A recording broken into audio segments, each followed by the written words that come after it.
Mes chers compatriotes,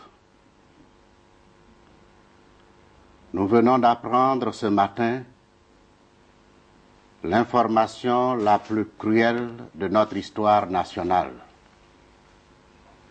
Le père de la nation, notre chef d'État bien-aimé, n'est plus. Le premier président de la Côte d'Ivoire, Félix Houphouët-Boigny, décède le 7 décembre 1993 à 88 ans. 24 chefs d'État africains et une délégation française avec à sa tête le président François Mitterrand assistent à ses obsèques le 7 février 1994. Houphouët-Boigny devient président lorsque la Côte d'Ivoire accède à l'indépendance le 7 août 1960. Il centralise rapidement les pouvoirs autour de lui et de son parti, le PDCI. Le président mise sur le libéralisme économique pour développer le pays. Les investissements étrangers sont sollicités et les ressources premières comme le cacao, le café et le bois mises à contribution. La Côte d'Ivoire entretient aussi des liens très étroits avec la France. Les forts taux de croissance et les progrès sociaux, scolarisation, espérance de vie font d'elle un modèle sur le continent. Les élections se déroulent toutefois sans opposition. De plus, la chute des cours des matières premières et d'autres problèmes conjoncturels minent l'économie ivoirienne au cours des années 80.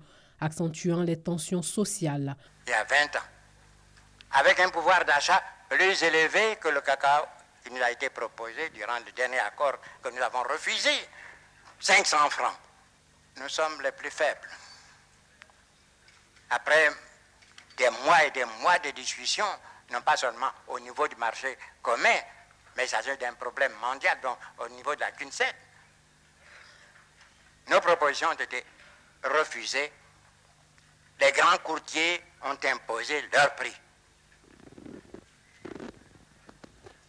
Qu'est-ce que nous leur avons demandé à partir du moment où eux-mêmes ont fixé un prix qui ne rémunère pas le travail du paysan? Que ce prix minimum nous soit garanti durant une campagne. Et le drame que nous vivons, pendant encore longtemps, nous serons obligés de confectionner nos budgets, d'assurer donc le fonctionnement de nos États à partir des recettes d'exportation de nos matières premières. Des ouvertures démocratiques sont faites et des élections multipartites tenues en 1990.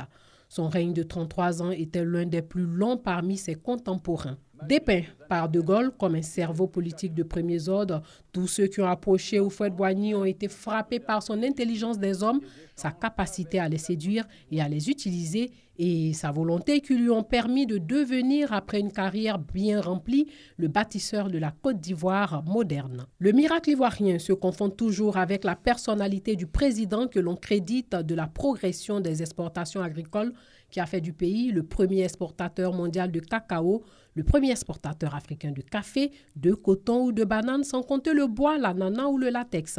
Mais la crise économique a créé un malaise social, a révélé un besoin d'ouverture politique. En plus d'être l'un de ces multiples héros de l'indépendance africaine au début des années 60, Félix Houphouët-Boigny aura attaché son nom à la lutte pour un prix juste sur le marché international pour les matières premières dont les pays en voie de développement, parfois bien pourvus, n'en récoltent pas tous les fruits économiques. Mon président, tous te disent... Adieu.